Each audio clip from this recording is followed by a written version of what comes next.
This is a production of WKNO Memphis. Production funding for Behind the Headlines is made possible in part by the WKNO Production Fund, the WKNO Endowment Fund, and by viewers like you. Thank you. Governor Bill Haslam, tonight on Behind the Headlines.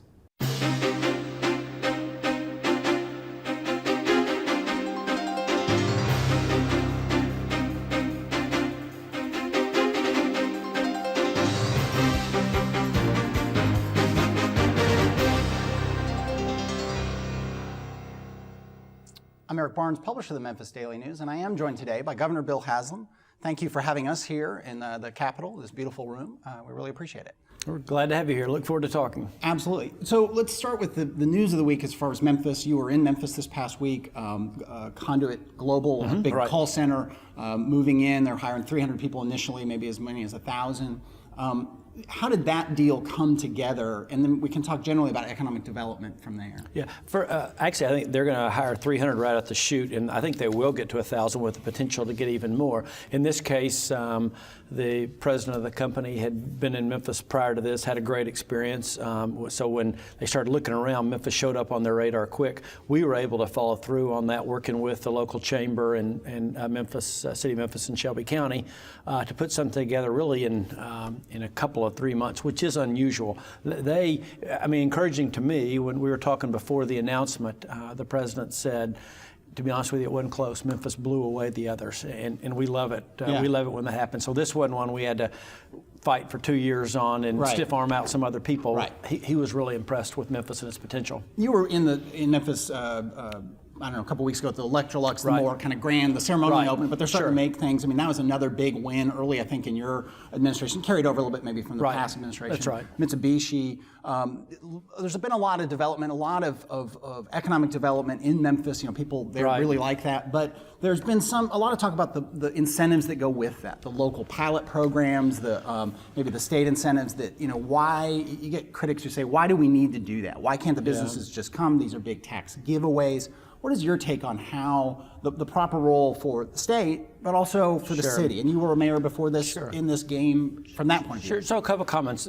I would love as the state not to give incentives, but the unfortunate reality, if we did that, I would rarely be around anywhere for many job announcements. It's a competitive nature of the world we live in, and there's 49 other governors out there trying to do everything they can to create jobs in their states, and however many mayors, et cetera. So number one, it's a competitive world. The second, I think the way you look at that, though, is what's the return on investment? As a former business guy, I always say, I'm going to treat this money like it's for what it is. It's the taxpayers' money, $6.5 million Tennesseans. So my job is to get a great return on that investment for their money. So we look at everything from number of jobs to the quality of those jobs in terms of how high paying they are. We look at the capital investment that company's making and decide for all that, what's the right incentive package for us to put together. You mentioned 49 other governors, and there's a lot of comparisons sometimes between Memphis and Nashville. Nashville doesn't do a lot of pilots, Memphis does. The supporters of pilots, I don't think anyone likes them, but the supporters in Memphis will always say, well, Nashville's not right next, it's not next to Mississippi, it's not next to Arkansas. In Mississippi, a company can go there, get a lot of incentives, but still rely on the Memphis airport, the Grizzlies, all the kind of these things that attract companies. Your perspective on that, and you must have had that in Knoxville. I mean, you're competing a little bit more across borders, but Nashville, they're not competing across border quite as much. Yeah, so I think the saying, if you've seen one city, you've seen one city, applies in this case, because every city's competitive situation is different. Every city's current economic situation is different. Even as the state, we work really hard to push deals where we can, certain places, because unemployment is a more difficult challenge some places than others. So again, to compare one city's efforts to another really isn't fair. In Memphis' case, it's fair. You can move 5 miles from the airport, and be in Olive Branch, Mississippi. And so Mississippi has learned that as well. They know what we know, that having Memphis airport right there is a huge competitive advantage. FedEx has meant a lot of jobs for a lot of people besides the people that work at FedEx.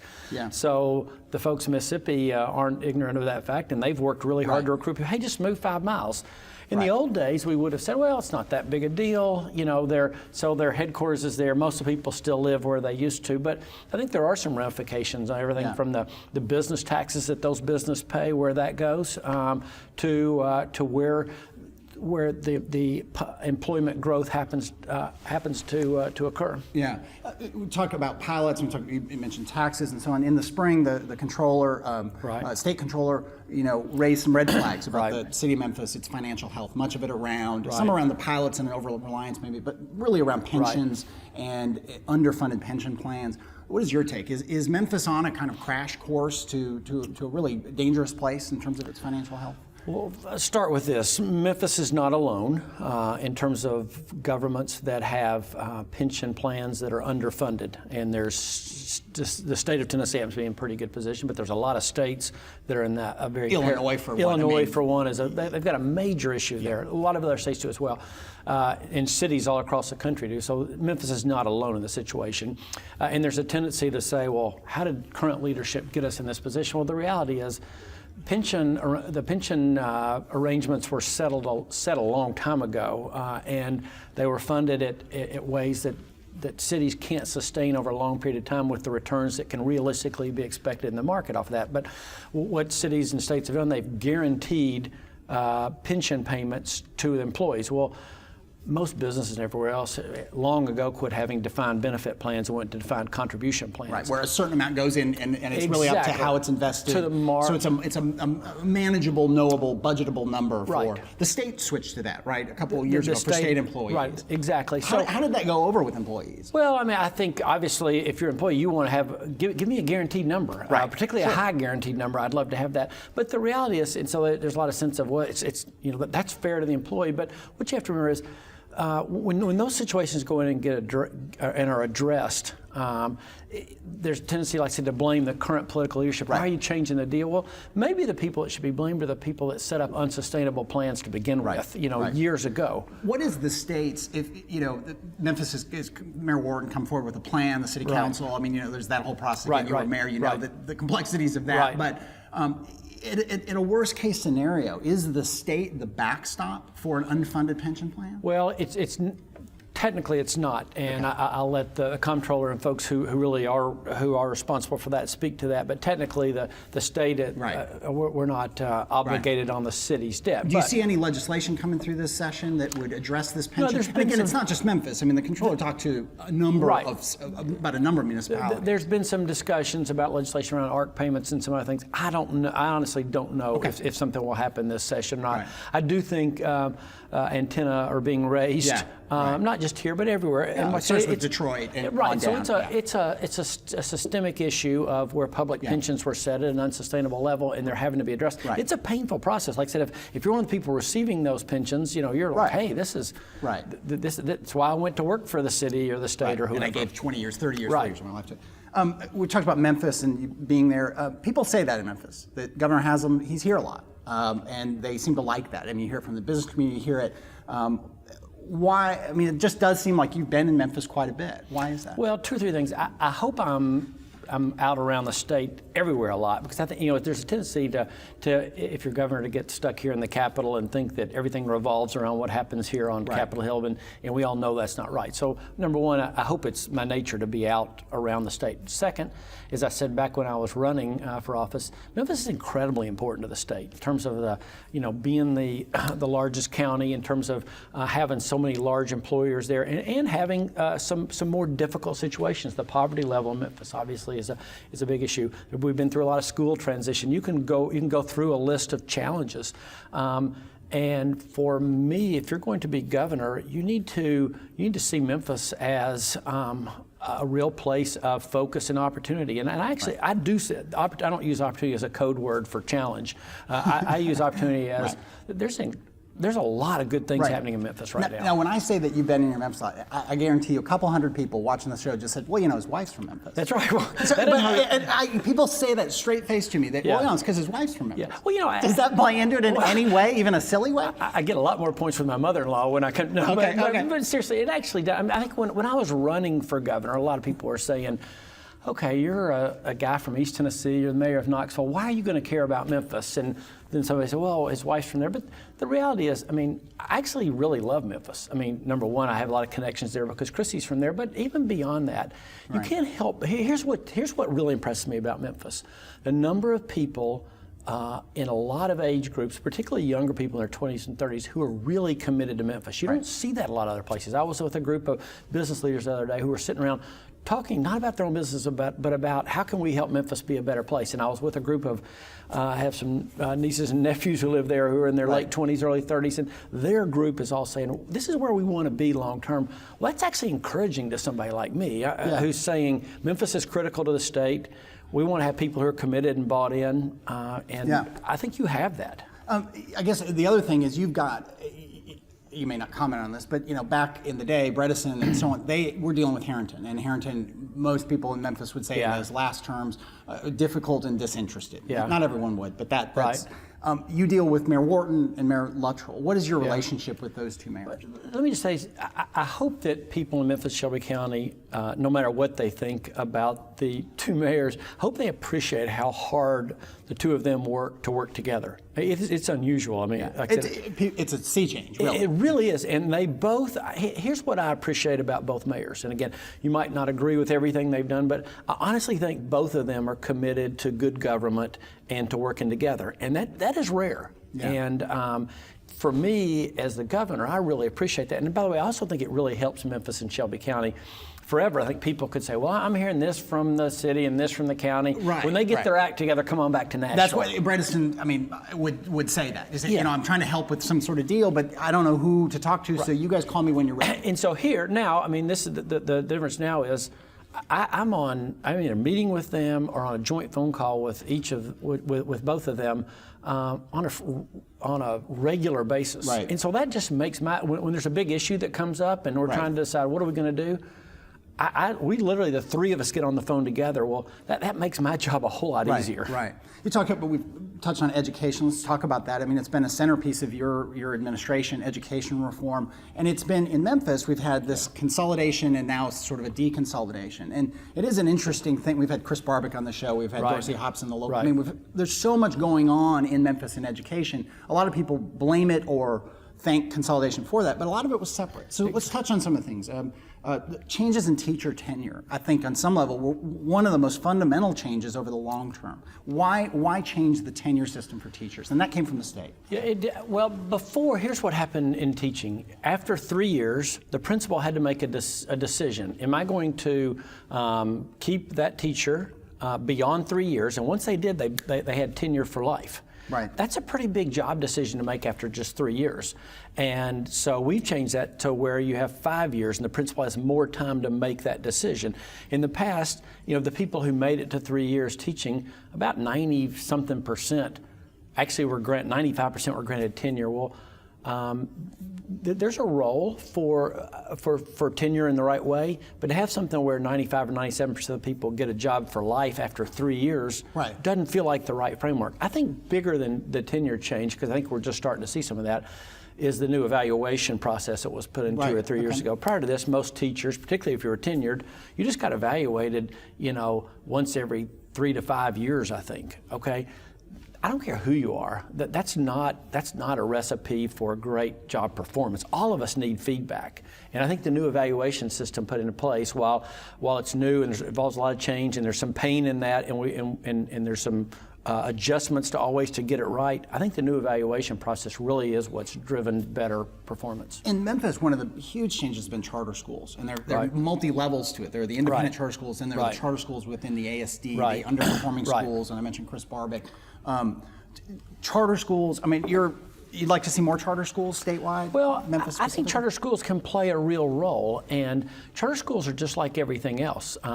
You have great charter operators, and you have some that aren't so great. Right. I think what's unique about Memphis, and again, I hope people appreciate this, is we've really drawn some of the best charter operators in the nation to Memphis. It's frankly astounding, and 2 or 3 times.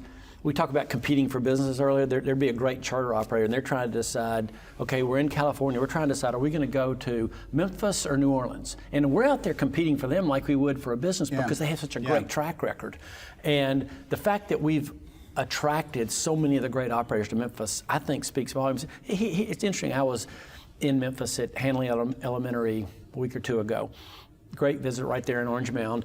And as I'm walking through the halls, they introduced me a teacher, and so we're walking down, and I'm talking to her. So, well, how long have you been in Memphis? She goes, this is my second year. So, where are you from? I'm from California. I go, really? What brought you to Memphis? I said, well, I wanted to be a place that everybody is calling Teacher Town. Yeah. And that's incredible. It's almost like a startup community. It's really an interesting dynamic. Startup communities, Teachers for America, all that. Well, but because of everything that's happened in Memphis, it's really attracted some really bright and committed people. And so I started talking to her, and she's somewhere in her 20s and married. And I said, well, are you guys going to stay in Memphis? She goes, we really are. I said, we love it here, and the commitment being in a community of people who are really committed to great public education matters to me. Yeah.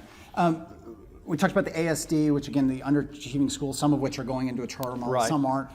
Chris Barbick, who's the superintendent of that, made some news. He's been, I'm being kind of subjective here or not objective, he's been very well received, it seems, in the community, but he got some heat for saying, we want diversity, but most schools, they're representative of the neighborhood, and most neighborhoods are folks who live together that look alike. That's just the honest reality. And some people jumped on that as a kind of, endorsement, or is that segregation? Yeah. What was your take on that? And what is your take on the need for diversity in charter schools, ASD schools, et cetera? First of all, anybody who knows Chris Barbick, Chris is a superstar, okay? You talk to anybody in the education community anywhere, and they'd say, how did y'all get Chris Barbick? Okay, so start with the fact that he's one of our most valuable Tennesseans right now because of what he has done and what he can do. Second, anybody that knows him, he's literally committed his life to working in a very diverse environment. And go look at, of the kids of the charter school that he started in Houston, I think 97% were minority. If you look at the kids that we're serving in ASD, overwhelmingly minority. So the idea that somehow Chris doesn't care about helping everybody realize their potential regardless of where they're from is just dead wrong and an incredible disservice. So I think what Chris was saying was just that, hey, schools reflect their neighborhoods. And so charter schools want to be a part of increasing diversity and most importantly, creating opportunity. But the fact that they're serving neighborhoods, charter schools shouldn't bear all the burden of integrating that neighborhood. On education, we have the mug here, Drive 55. Is it Drive 250? Yeah. Tell me what that program is. Again, just this past week or so. It's probably the biggest initiative that I think that we've launched, and what you'll hear more about from us going forward than anything else. In Tennessee right now, 32% of us have a degree or certificate beyond high school. Okay, technical college, 2-year school, 4-year school, 32%. The issue is that of the jobs that are going to exist just 10 years from now, 55% of those will require a degree. Well, you can see that's a huge mismatch. We want to have jobs for Tennesseans, but to do that, we have to have Tennesseans ready for jobs. And if 55% are going to require a degree and only 32%, we have a big challenge. So the one thing that we can't do is say, well, the world's the same as it was 20 years ago. And this is what nobody in my family's ever gone to school beyond high school. Well, college isn't for everybody, and I understand that more than anybody.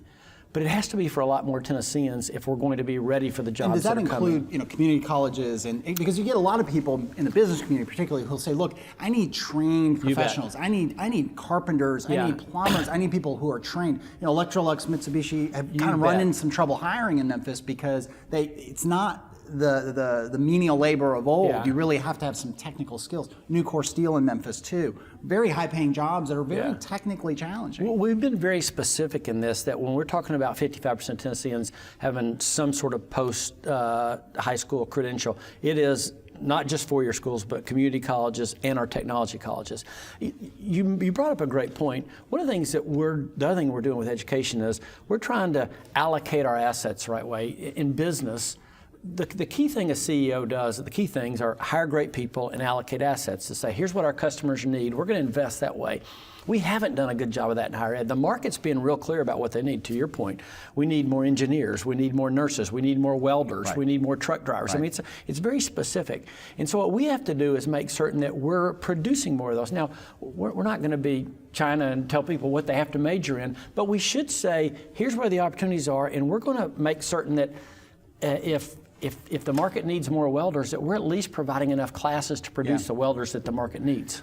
We're in the Capitol here. The session has just started. You are one of those governors, I guess, in the happy place where you have a supermajority. Jerry Brown in California on the other side, supermajority. So you've got a overwhelming Republican Senate and House.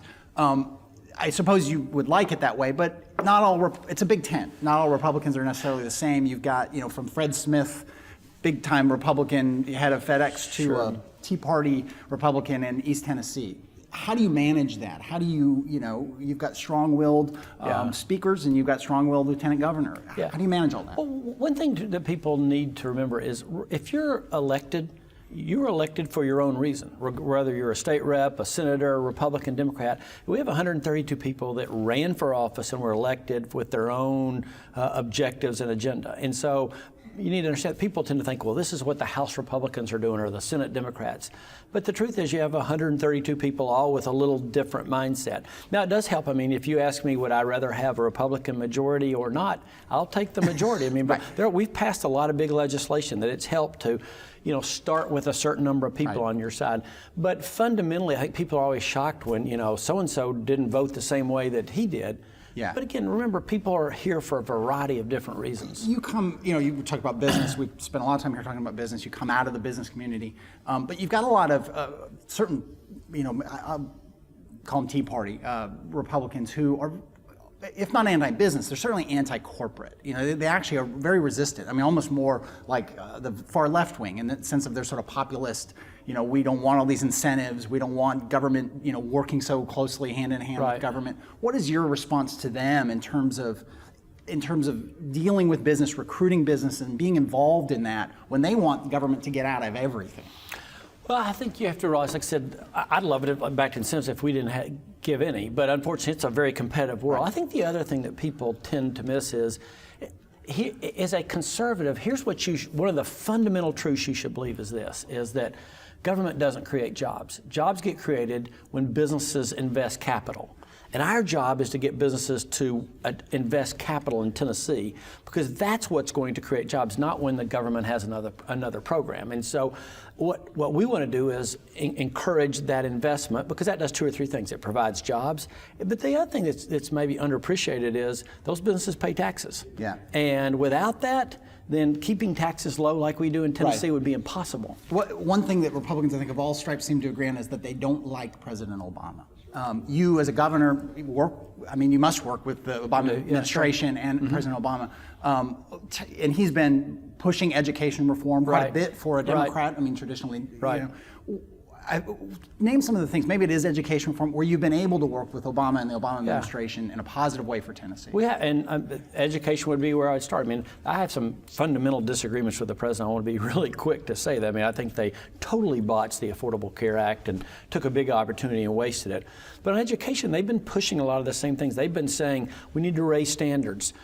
We need to have evaluation processes in place for teachers. We need to tie teachers' evaluations to student performance. Those are all things that I believe in as a Republican, and we've done that. So I've actually worked really closely with Arnie Duncan, who's their secretary, because so many of those things we see similar, and I actually think, we're making real headway in Tennessee. Yeah, and Common Core standards, which came through the Obama administration. Well, no, I'm going to stop right. It didn't. That's okay. Thank you. A group of governors. It's become associated with the Obama administration, what I should have said, and there's some resistance to it. Again, almost that sort of poison. We don't want to touch it because it's coming from Obama. Yeah. You're in favor of Common Core standards? Well, because it's really not coming from Obama. Common Core started when a group of governors said, this is crazy. We can't really compare how third graders in Tennessee are doing to third graders in Texas compared to third graders in Oregon. And in Tennessee, we were kidding ourselves for a long time that we were doing better than we were. We were saying like 90% plus of our kids were testing out as proficient. But when they got to community college, 70% of them needed remedial work. Well, something's wrong there, right? And so Common Core was the product of a group of governors saying, what are things that every fourth grader should know about math? What level should every seventh grader be? What should their reading comprehension be? It was that effort. The standards were set by governors, by states, and the testing was developed by states. And the last thing I'd say is it's not about curriculum, it's about standards, and that's where a lot of people So any effort by legislators to water down or change or slow down Common Core, you're opposed to that? Anything that would fundamentally change the direction we're going in with Common Core. You mentioned the Affordable Care Act, Medicaid expansion. You have so far said we're not going to take the federal money to expand Medicaid, but you are still in conversation with the Obama administration about another way to work with them on this? Well, I mean, here's how the country needed health care reform. We really did. I think President Obama, when he was first sworn in, he had an incredible opportunity to come up with to really change health. I mean, we can't keep going with our health care costs escalating faster than the economy. We can't keep going where so many people don't have access to health care. The problem was real. The problem was they took their majorities in Congress and pushed through a bad plan. And so they're saying, here's a clunker. Do you want this clunker? And oh, by the way, the clunker's free for a while, and then you have to pay for it. And they left people like us in bad positions. What I'd like to do is to do what they should have done in the beginning, have Medicaid where it truly has incentives for better outcomes, for healthier lives on both sides, for the user and for the provider. And so that conversation continues. It does. You haven't continue. Ruled out the possibility of that. No, because you've got a lot of business pressure. I mean, you've got hospitals. You've got a lot of people saying, "Hey, that money would help a great deal. It would hiring, good jobs, et cetera, et cetera." So there's a certain temptation to take that money on some level. Well, there's a lot of folks that say, "Hey, this is the biggest no-brainer of all time. It's all this federal money. It will help hospitals and it will give people better health coverage." All that's true. The flip side is Medicaid already takes up a huge portion of our budget. As we expand that, that will make a bigger issue. Number two, the expansion didn't provide a way to have better health outcomes. It just increased the number of people we covered. And so I honestly think we can do it better. All right. Thank you for having us here. I enjoyed the time, enjoyed the conversation. Thanks, and thank you for joining us. Good night.